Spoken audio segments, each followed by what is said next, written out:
Oke, balik lagi bersama saya Papa Geon. Dan saya Mama Geo. Jumpa lagi di acara Keluarga Geo.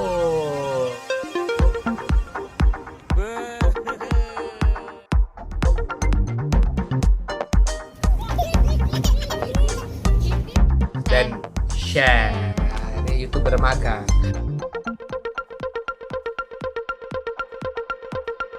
Lanjut. Ayo. Nah, jadi hasil spermanya. Nah, begitu si jeng-jeng momen tadi itu, si dokter itu bilang kan bahwa 98% 98%. sperma Anda abnormal. Wah, itu Langsung panik pucet sih. dia. Bilang lagi yang normal hanya 2%. Wah, gue pucet sih. Asli gue pucet. Gue nggak tahu maksudnya abnormal apa, cuman yang jelas ini jelek gitu, bisa dikatakan jelek lah. 98 tuh jelek. Ini nama juga abnormal ya. Iya, yang bagus cuman 2. Terus gue bengong, asli gue bengong, yang ya lutut lemes lah, asli Iya, lemes. cowok gitu. Karena bayangan gue kan kayak, wah ini bayangan gue sifatnya permanen, bayangan gue bisa dikategorikan sebagai pria mandul lah.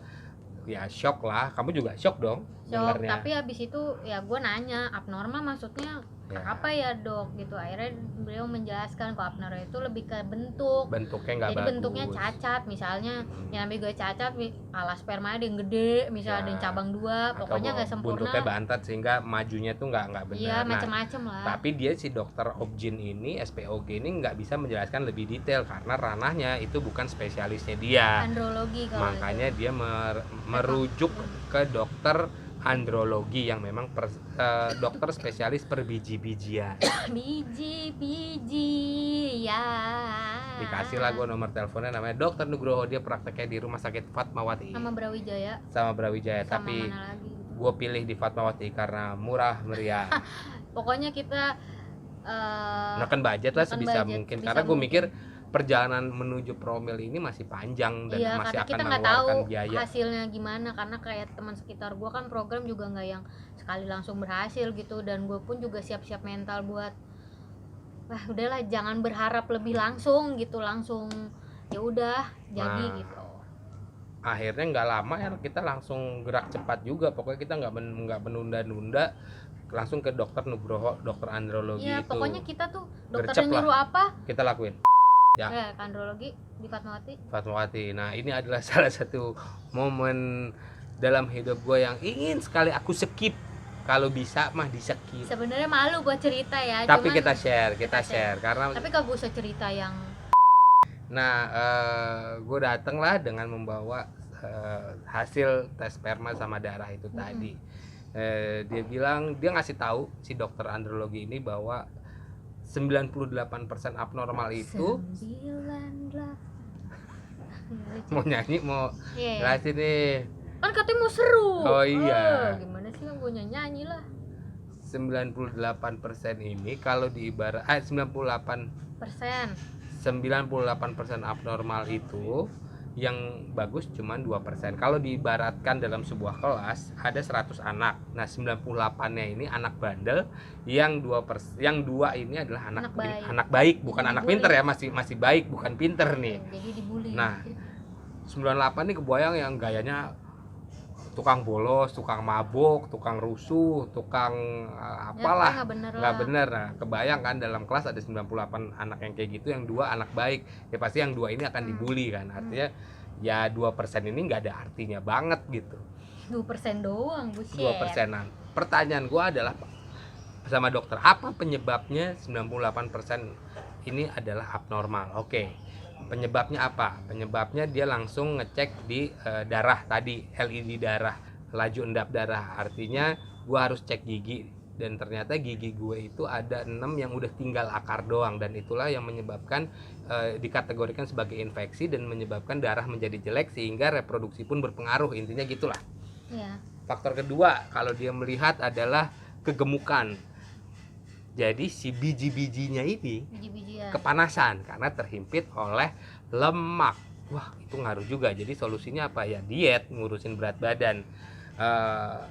Faktor yang ketiga, ada kemungkinan varises di saluran biji-bijiannya itu.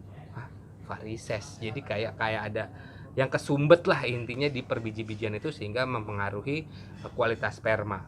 Nah, bagaimanakah cara mengetahui ada varises atau tidak? Nah, tiba-tiba dokternya berdiri dari tempat duduknya, ada pada depan kan, dia berdiri lalu dia mengunci pintu ruang praktek. Nggak semua di ini ya Pak, digrayangi. Iya. Terus tiba-tiba dia bilang, berdiri aja Mas. Hah? Berdiri? Pintu dikunci, gue suruh berdiri, ngapain ya kan? Copot aja celananya. Hah? Copot celananya. Untung aki-aki ya. Iya. Ya udah anggap aja sama bapak sendiri. Turunin lah celananya. Jadi untuk mengetahui ada varises atau tidak di biji adalah menggunakan jari dia, dicemek-cemek lah jari. Jadi dia nggak buat ngerasain langsung. Ngerasain langsung. Ada gerejel-gerejel apa. Ya, lo tahu varises di kaki kan, kurang lebih ada kayak gumpalan, gerejel, urat kayak gitulah. Dan itu Nah harus itu sentuh langsung dan dia megang kayak penggaris ukur gitu yang ngukur diameter gitu lah, yang dijepit untuk ngukur diameter biji-bijian saya, diukur lah. Ya itu adalah momen dimana 15 menit, nggak nyampe sih, 5 menit lah, 5 menit dicek dan gue nggak berani banget natap mata dokternya, gue nunduk, asli gue nunduk. Iyalah. Karena kalau begitu tatapan takutnya nyaman. Ternyata gue nggak ada varises, aman. Karena nggak ada kalau varises. ada varises gimana? Kalau ada varises katanya harus ada operasi di biji-bijian. Ternyata ada kayak gitu-gitu tuh. Dan gue akhirnya menarik garis lurus lagi kan, menarik flashback lagi. Kalau tadi dokter bilang kepanasan, dok saya sering pakai celana double. Jadi kalau gue syuting, gue datang tuh pakai celana pendek, terus nyampe lokasi harus beradegan pakai celana panjang. Nah celana pendek datang itu gue nggak pernah copot, jadi di double selalu, hampir setiap hari selalu di double kayak gitu. Dan seharian gue nggak pernah lepas lagi tuh yang panjang. Dokter bilang itu pengaruh, sangat berpengaruh karena kepanasan.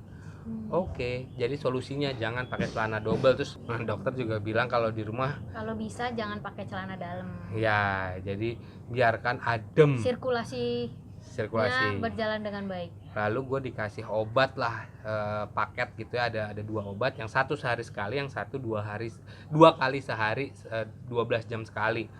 Selama 3 bulan dia bilang minum, habis itu kita. Kenapa 3 bulan? Ya, 3 bulan. Karena kenapa obat paketnya ini 3 bulan? Karena dokternya bilang, gue nanya dong, selama itu kenapa ya dok? Karena sperma yang keluar hari ini sebenarnya sudah diproduksi 3 bulan yang lalu. Artinya, nah kenapa obat ini perlu 3 bulan? Karena diharapkan diperbaiki selama 3 bulan. Sekarang diharapkan 3 bulan kemudian nih udah spermanya udah bagus gitu. Di samping melakukan tadi cek gigi, nurunin berat badan, sama merubah pola soal celana double itu ya. Itu gue berjalan bersamaan semua tuh. Iya pasti kan. Banyak yang nggak tahu hal-hal kayak gitu sepele. Maksudnya nggak kepikiran deh kalau orang yang maksudnya di pikiran orang awam pasti. Dan ternyata setelah gue ngobrol sama teman-teman, ternyata gue itu banyak teman-teman, gue bisa bilang banyak karena lebih dari 3 orang teman gue yang ternyata juga memiliki nasib sama, yaitu sperma jelek. Artinya cowok-cowok di luaran sini jangan selalu menyalahkan kalau belum hamil sama istrinya. Kemungkinan Anda juga punya sperma jelek. Iya, udah jangan kayak orang dulu deh, nyalain cewek terus, yang kalau belum hamil cewek yang disalahin harus diperiksa, cowoknya mah enggak, padahal mah Nah, setelah itu kita sama dokter Nugrohonya pas udah diceki ya Geor ya. Terus dikasih surat cinta buat ke dokter surat rujukan lah, surat keterangan lah, hasil pemeriksaannya dia gitu. Dan hasilnya apakah isi surat-suratnya, surat cintanya, surat kesannya banyak ya, pada cuma apakah isi suratnya? Kita lanjut ke part 3.